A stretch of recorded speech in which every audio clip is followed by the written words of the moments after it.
Nancy, was on a ladder, facing 60 children plus counselors and adult volunteers, all lined up on the side of a hill for our group photo. A camper, a counselor, and our program coordinator, Maddie Orcutt, were missing. I did not know where they were. Determined to take the group photo, I focused my effort to get everyone to smile at the camera in my hand. Suddenly, every single head turned. Looking past me out into a large grassy field, I slowly turned to see Lance, a 10-year-old camper running full speed across the field away from us. Maddie was sprinting behind him as Lance pulled away. Lance was soaked in sweat, running through a camp, and then down a dirt road, pumping his face set in flames. Oblivious to everyone and everything around him, he ran through nearly a mile. He ran for as long as he could. When he couldn't run anymore, he walked. The counselor, Jenny Dixon, and Maddie were trying to follow him. I jumped in the jeep and caught up with Lance, Jenny, and Maddie a little over a mile. As I drove alongside Lance, he refused to acknowledge my soft-spoken warnings that I would not let him know. That it was time to turn around and head back. Finally, I pulled ahead of Lance, blocked the road with my car, got out, and told Lance he could go no further. When he tried to push past me, I moved behind him and wrapped my arms around him in a restraint. As I took him to the ground, he tried to sub me with a shank hidden in the fold of his elbow. I removed the shank and held him in. He swore, cursed, struggled, and raged. Lance had been triggered from something said or done to him, something no one could later identify. When he ran away at about 7 p.m., hours earlier, he had said he was having the greatest week of his life. A week filled with laughter, adventure, and new friends.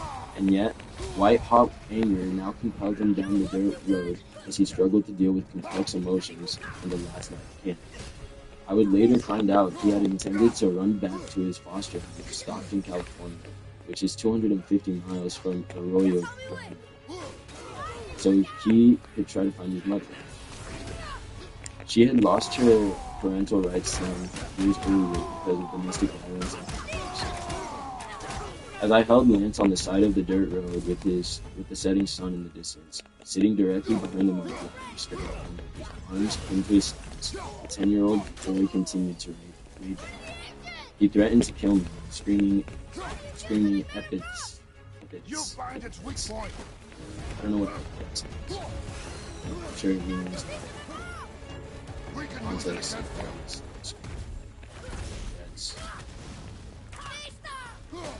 He just seemed very aggressive. I wanted to let him go, but I feared for his safety and mine if he could get his hands in it. We were both wet with sweat as he struggled for his freedom, and I resisted with every ounce of strength I had left. Nearby, Maddie and Jenny sat quietly, turned away, not wanting to be witness to this terrible moment of intersection in our lives. In its ends, and how my words were careful, thoughtful, and only loving. I care too much about you to let you run away from camp. You have the right to be angry. I am so sorry for all the bad things people have done to you. You did not deserve this. You deserve to be loved. You can get through this and have a great future. Breathe with me, Lance. Try to relax and think about the happiest part of your life. I can't wait to see who you are. You can be a man of kindness. You can use your pain to help other kids someday, Lance. You are a leader, Lance. You can be a great role model for other kids someday. Breathe with me, Lance. Feel my heart beating and my chest moving up and down. 1 hour and 20 minutes into the restraint protocol, I tried to engage Lance in conversation about computers as his rage wore down and he slowly stopped fighting.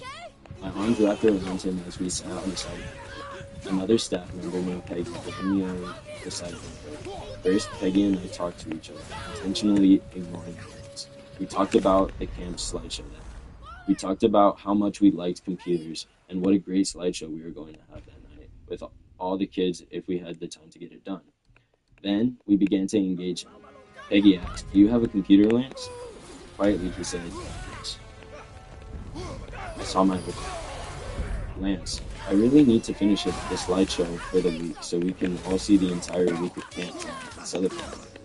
The kids all really want to see the slideshow, but it is not done. If we're able to finish it, it will make everyone so happy. Will you help me with the slideshow?" He was fully present again. Finally, breakthrough. Lance, if I let go of you, will you promise not to run away? Will you promise to get in my Jeep with me and go back to camp? I will, said Lance, without the slightest trace of anger or resentment. After you help me with the slideshow, you can choose from two options. I can get someone to drive you 4 hours back to Stockton tonight, or you can wait until tomorrow and go home with the rest of the kids. It is your choice. Lance agreed to let me know his decision. I let go, helped him up, and we got in the car and drove back to camp. I quickly gave him my Mac and put him to work in the dining room, editing pictures from the week for the slideshow. I sat next to him as he looked through the pictures. He paused, looked at me, and said, "Can I stay with you? Just you, until it's time for me to make my decision." Hope was rising in his life. He was finding a pathway forward. Of course, please. An hour later, 60 children poured into the dining room, cheering and ready for ice cream sundaes and the slideshow of the week. After they had all gathered, I publicly praised and thanked Lance for helping me with the slideshow. The entire room erupted in clapping for Lance, and he smiled, stood, and waved to them. Not the slightest trace of the murderous rage he had directed toward his 90 minutes earlier. The slideshow was a glorious 20 minutes of cheers and laughs, as the kids saw themselves in pictures set to music of the entire day. Hope America at Lopez. Lance stayed by my side the whole time. Minutes after the slideshow ended, Lance leaned close to me and said, "I have made my decision." "What are you going to do, Lance?" I asked.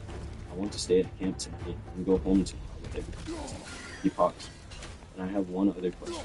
"What is it, Lance?" "Can I come back to camp next year?" "Of course, Lance. We all love you, and it will be great to have you back." I want Lance to come back to camp next year and the year after that. I want Lance to find a way to hope and heal. Lance will never get any judgment or condemnation. No shame, no pain, no condemnation. Just the best chance we can give him to stay out of juvenile hall and prison. The best chance we can give him to never be or live alone. We will do all we can to help him learn to get through this trauma and rage and pain. Lance needs rising hope in his life. In fact, rising hope, measurable rising hope, is his best chance to break the vicious generational cycle of violence that supports his mother, his father, and most likely the other person. 5 years ago, I didn't know hope was measurable. During 20 years as a prosecutor, I never learned that hope was a science. I didn't know hope changes the destiny of trauma survivor, cardiac patient, paralyzed widow, abused child, cancer survivor, natural disaster victim, and battered woman. I didn't know what a hope square was. I thought hope was a wish, a dream, a vague idea about a better future. What I have learned in the last 5 years has changed my life. I learned it from my co-author, Dr. Chan Hellman, one of the leading hope researchers in America. In 2012, I was in Tulsa, working with the Family Safety Center, a multi-agency collaborative where many agencies come together under one roof to help victims of family violence and their children. The director's name is Susan Stewart, and she was partnering with the Charles and Lynn Schuster Family Foundation to improve the services of the Family Safety Center. She brought in the nonprofit. I'm honored to lead with our CEO, Gail Stick, called Alliance for Hope International to help with their planning for the future. Susan said she wanted me to meet Dr. Chan at the University of Oklahoma before I headed back home to San Diego. She said Chan was a statistical psychologist. She said Chan was a statistical psychologist researching hope. It seemed immediately like a blind date opportunity with a bad ending. Who wants to be friends with a statistical psychologist? And you can't even measure hope anyway, can you? I didn't know until years later that Chan felt the same way about getting together with me, an attorney from California. He wanted to be home swimming in his pool with his granddaughter. He wants to be friends with a lawyer. Susan was relentless though, and so we settled on a Skype call while Chan was enjoying his pool. I was downtown Tulsa pretending to be interested in Chan's life as a statistical psychologist. Little did Chan and I know this meeting would change the trajectory of both our personal and professional lives. The first conversation was short. Chan tried to explain Dr. Rick Snyder's theory of hope and used words like pathways, willpower, and brain power. He said hope was measurable. I didn't get it. I talked about Camp Hope America and Family Justice Centers. This is like the Tulsa Family Safety Center, where all the services for victims of abuse come together in one place. We had no published research, but I was sure our work was making a difference because the anecdotal stories being so often than from the adults and children giving hope and support. The brief talk, however, about goals and pathways got me thinking actively about Chain's assertion that hope was life-giving. Could this be true? How would you verify it? How could you change someone's level of hope? Would higher levels of hope improve someone's life? 5 years later, this meeting has led to the science of hope becoming a central philosophy of the family justice Camp Hope America, and a host of other programs connected with the Aliens for Hope International. Now, with Chance Hope Research Center at OU leading the way, hope science is moving across the United States. A brief Skype call with two reluctant, old, introverted childhood trauma survivors would change everything for each of us. We pray it changes things for many others too. This book will teach you things about hope that you have never heard or read. This is a little weird. Yeah, I suppose it's fine. I mean, unless you don't. This book will teach you things about hope you have never heard or read anywhere else. It will challenge what you have believed about hope.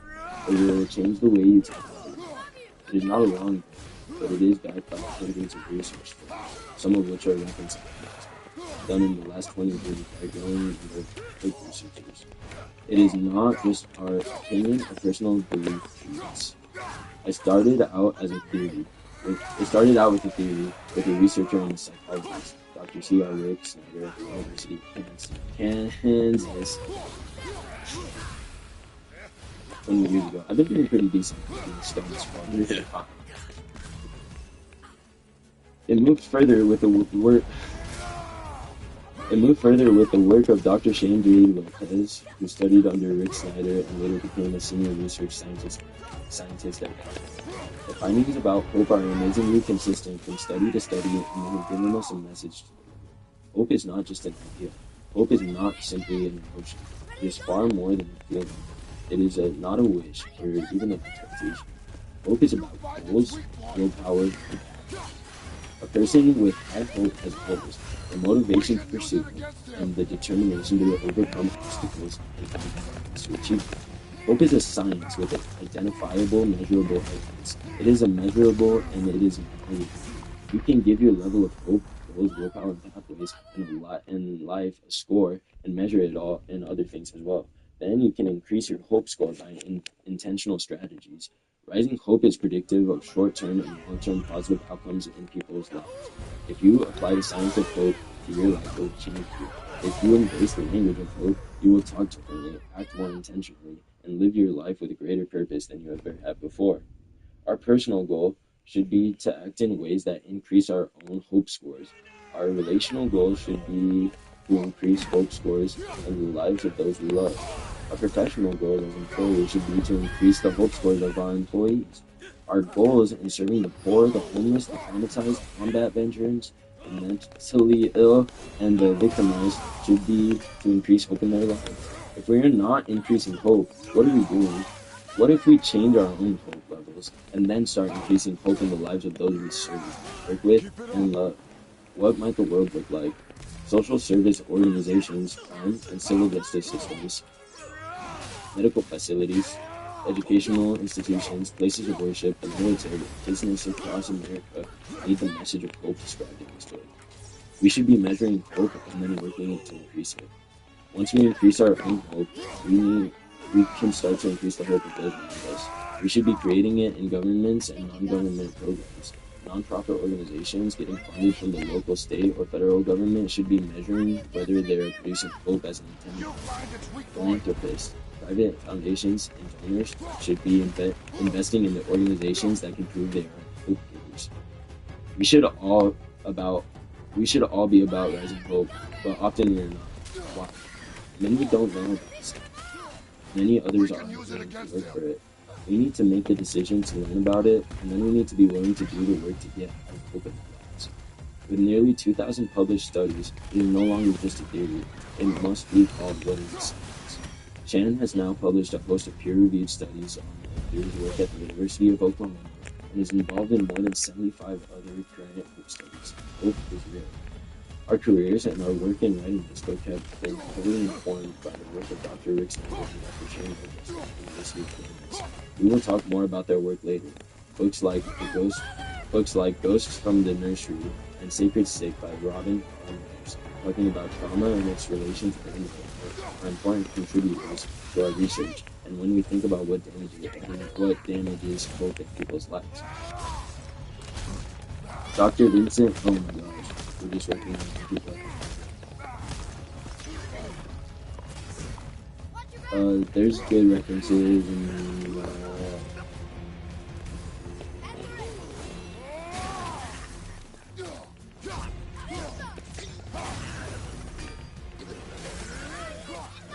Dr. Vincent Folletti and Dr. Robert Anda and their adverse childhood experiences, ACE study have changed our view of everything we do in this world. The ACE study, first conducted by Anda and Folletti, is the most predictive study ever done on the impact of childhood trauma on adult illness, disease, victimization, and the ACE index produces a score between 0 and 10 related to the trauma you suffered during childhood. The higher the score, the worse the long-term consequences are in life without intervention. We will talk more about the ACE study later in the book. We also love The Body Keeps the Score by Bessel van der Kolk has helped many better understand how bad things that happen to us can impact our emotional, spiritual, and physical health. The Body Keeps the Score was, and still is, one of the most helpful books ever written on how trauma in life affects short and long-term health. It has helped tens of thousands of people around the world to finally understand their mental health struggles, damaged organs, poor physical health, and so many other impacts from unmitigated trauma and toxic stress on the human body. The message was powerful. The body absorbs the impacts of things people experience in utero, and as children and throughout their lives. The consequences on mental and physical health can be devastating. But The Body Keeps the Score did not give people the answers on how to mitigate those impacts with rising hope. It did not provide a way to produce counteracting strength-based positive score that a person can pursue to undo the profound long-term consequences of unmitigated trauma and toxic stress on the body and the brain. If childhood trauma makes you more likely to be an alcoholic, what do you do about it? If sexual abuse makes you more likely to be obese or bulimic, what do you do about it? Everyone wants answers to changing the endings that are predicted from bad things that happen in our lives. Many strategies are helpful, but the science of hope is central to these answers. Brene Brown's work around shame, blame, and vulnerability and growing greatly and believing the wilderness has also played a role for us, helping us connect pain and hope. Pain can become power. Honesty and vulnerability play important roles in that. Brene loves to say you cannot give what you do not have. This is true with hope. You cannot give hope to others if you do not have hope. The science of hope can add more to these important concepts for each of us. Nadine Burke Harris's book, The Deepest Well, Healing the Long-Term Effects of Childhood Adversity, is also an important resource in this conversation. Nadine comes from a medical perspective and shares her amazing work at the Center for Youth Wellness in San Francisco. The truth is, though, that most of the needs of children and adults will not be met in a hospital or medical facility. They will be met in the day-to-day life of our higher hope score is the most powerful way to allay the effects of childhood trauma, toxic stress, and painful, difficult experiences throughout your life. Rising hope doesn't eliminate the impact of trauma, but it mitigates trauma. Hope helps to put trauma in the rearview mirror. The sooner we get to rising hope, the better. Children need rising hope as soon as possible after trauma. Those who lose a loved one need to know that hope can rise again. Those struggling with depression can improve their symptoms. More of those bells. After the loss of a job, a marriage, or a house, rising hope is crucial. And once we have greater hope, it can influence us, those we love, friends, neighbors, and co-workers, and allow us to be hope givers ourselves. By the grace of God, Ken and I have both navigated through our own personal journeys of childhood adversity to pursue the power of hope. For the first time in this book, we have shared our honest, personal stories. Everyone has a story, and very often pain, loss, and trauma from childhood relate to our struggles to be people with high levels of hope in our lives. The good news is, we can all overcome the people and experiences that may have robbed us of hope and caused us great pain. In this book, we will ask you to reflect on your own life. It is only right that we are personally honest about our lives. Here are short pieces from each of our stories. This is Chan's personal short story. I grew up in a small farming community with a population under 1,000 and graduating high school class of 21 students. We rented a small farmhouse when I was in the fourth grade, having just moved back to northwest Oklahoma from Tulsa. This was just the end of the Vietnam War, and my parents were flower children, or hippies, who, who protested the war and engaged in the drug culture. My father The became a doors drug dealer again. when I was in elementary Sindri? school and had several hidden locations where he grew marijuana. My job was to Hey, help Sindri, cultivate, we harvest, found and something package the interesting. marijuana Oh, into really? one-fourth of I the love something marijuana interesting. extract. My dad used to take me on drug Oh, what sales, brings you around, and friends? that I now believe were his effort to reduce the chance of violence by buyers. Actually, when I entered the seventh grade, my parents got a loan to buy a small house in town. Moving from the rented farm, I now lived in a house that everyone would see. This new house had a leaky roof and a dirt floor basement that would And flood for in the every youngster? rainstorm. At about this same time, I was being bullied and tormented by one of the children in my class, who now lived on the same block. I not only lived in fear and shame due to the family business, but also in fear for my day-to-day physical and emotional safety from a bully. Within a few months of moving Yes, into our dear house, my boy? parents announced they were going to Sometimes the best divorce, purchase throwing is the my one we world don't into make. further turmoil. My dad moved back to Tulsa with his girlfriend and had a limited interaction with us. Of course, child support was non-existent. I believe my mother tried her best, but spent a brief time hospitalized for depression. She had dropped out of high school and was eventually able to get a job in the city 40 miles away. Perhaps the pressure was too much, as she just stopped coming home. Was there something else? This way. I don't remember the first time I was afraid of my. Oh, this is the next story. Hey, This Sindri, is Casey's story. could you take a look at this? Honestly? I I don't don't. remember the Whoa! first time I You was afraid of killed my an dad. ancient? It was Yes. early in Was my it life. He would get angry and difficult? frustrated, and it was Yes. always my Is that fault if he was mad. all He you're wasn't gonna always mad, give me? though. He was kind Yes. and loving, too. Maybe that's why it was confusing. I remember sometimes being happy when he was mad at my sisters or my brothers. Let's get to it. It wasn't me, and when he was nice, it was the best. My dad was all-powerful. He seemed to never make a mistake, and I learned early not to question him or try to talk back when he was mad. Many years later, a therapist would ask me Well, why when I you never do need told my something, dad how his I'll be anger and, around. and violence made me feel when I was a child. I got up and walked Another out of one the here. office. I had to find a better therapist. Hmm. This Dad giant's a didn't call it sorceress. violence. He Her called it name's discipline. Groa. Spare the rod and spoil the child. Looks like she had Quit your visions. crying, or I will give you something to cry about. It always seemed like a stupid Did statement Odin since kill I her for had her something book? to cry about. That is why I was crying. But I learned not to cry. I learned not to show an ounce of emotion when you're with me. The only emotion I remember was anger. I looked forward to when he calmed down and told me that it hurt. I looked forward to when he calmed down and told me that it hurt him more than it hurt Hey, me, how even did though Sindri I get ahead thought of them? that was horseshit. He and the But I brewing never do would seem to have travel said quickly. horseshit in my dad's presence. Huh. I remember many instances when my father held me down while my mom rubbed a bar of soap in my mouth and We're across my inside. teeth and made me swallow. I never said a swear word, but it was Of clearly course. something I had said that was an unforgivable sin for the life of me. I cannot remember one thing I said that ever deserved a bar of soap in my mouth that made me feel I was choking. He did to me what his father had done to me, but not as bad. After my dad died in 2009, I learned that he was punched in the head by his father every day to be awakened to his child. We really do wake up, my grandfather would say to Chris squeezing my dad's head. When my mom told me in 2010, she wondered out loud. It is amazing your father was as normal as he was doing all those times you got hit in the head as a child. I asked her how it stopped. She said when my dad was 13, he woke up one day before my grandfather came in the room, and as my grandfather approached him, my dad, 6 foot tall, stood up to my grandfather, balled his fist, and said, "If you ever hit me again, I will kill you." Then my mom said matter of factly, and we know his father never hit him again. But how did he hit him? I'm sorry. You will find the rest of my journey in chapter 18, and you will find the rest of Jan's personal account later in chapter 9. You'll also see other stories of triumph over trauma and adversity for many others. Some wanted to write about their own story in first person. Others asked us to tell their story for them.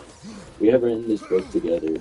You will only see I in a few stories at the beginning of the chapters. The rest of the time you will see us write as we, or sometimes in the third person when describing one of our personal accounts. This book is very much about what we have learned together in our life about the power of hope. Hope is measurable, malleable, and attainable. It is not wishful thinking. It can drive our personal and our professional lives once we understand it and apply the science to our lives and our organizations. Ants need it. I need it. Man needs it. You need it. Hope Rising. How the science of hope can change your life. Third book ever written for the public on the science of hope. Rick Snyder and Shane Lopez wrote the first two. They have both passed away. Rick died of cancer. Shane died after a 2-year battle with depression. Rick and Shane inspires us to be more honest about our lives and dig deeper into the life-saving power of hope. Come along, Thanos. You will never be the same again. You will make different choices. You will set different goals in your life. You will use different words and language.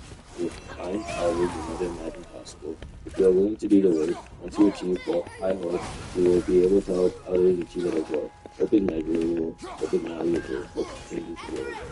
Spread the word. Cool. Nice. Really interesting, actually. Yeah, you were into it? You like the stories? Stories were pretty good. I like Lance's story. I forget which one it was. The kid at camp that tried to fucking shank somebody.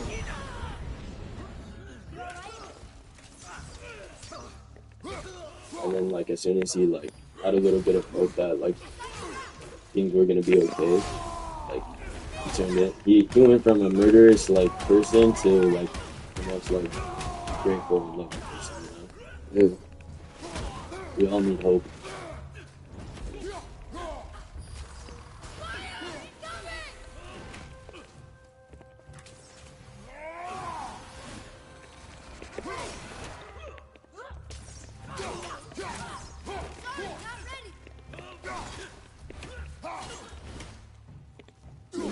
It was reminding me of JoJo's. What? The whole book. Yeah. Okay. I'm Giovanna. And I have a dream. And he talks about resolve for the rest of the fucking season. I wonder what those are attached to. Thank you, Mista, for your resolve. It was enough for me to suck your cock. She resolve made me want to suck you. Yo. That was that episode, I'm pretty sure, right? I don't really remember. You resolve lit a light for the pathway forward is what he said or something like that. I remember that episode quite well. It was such a good episode. Everything sucked. He's like, what the fuck are you guys doing? He's like walking by, like,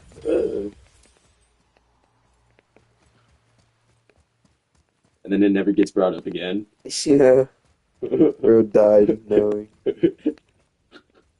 they were fruity as hell. Yup. And he kept it a secret too, good for him. Just traumatized him. Yeah. Bro has to read this book now. Yeah. Hope, resolve. Now you're such a dick.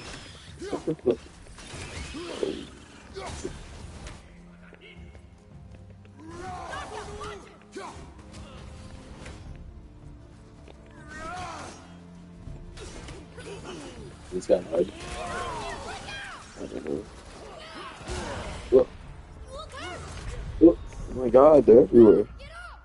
Take that as a yes. Yeah, you can't block that shit. Yeah, bro. You should loot this. Oh.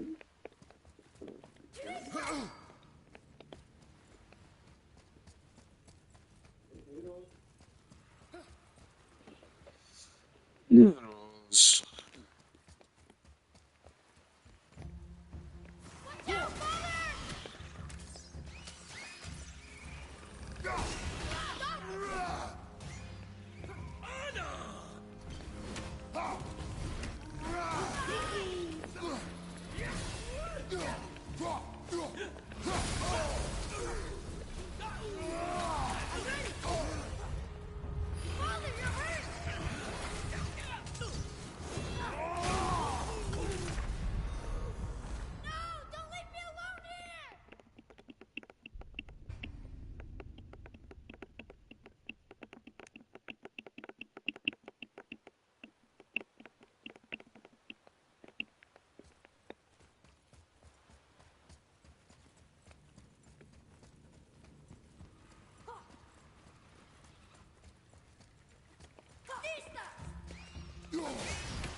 everything.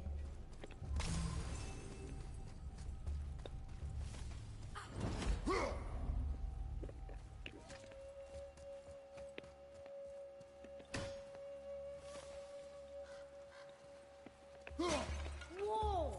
Now that's impressive.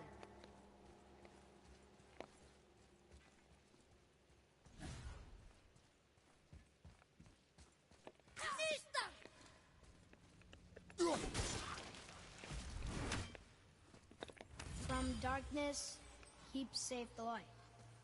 Didn't do a very good job, did they?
There, the light.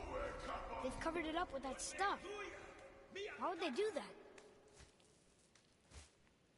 Look. Another light off. What's he doing? Oh no! Why are they killing him? He didn't do anything. Do not assume. You are seeing the end of a war, boy. You do not know what led to this moment. But he didn't even defend himself. That was his choice. We make ours.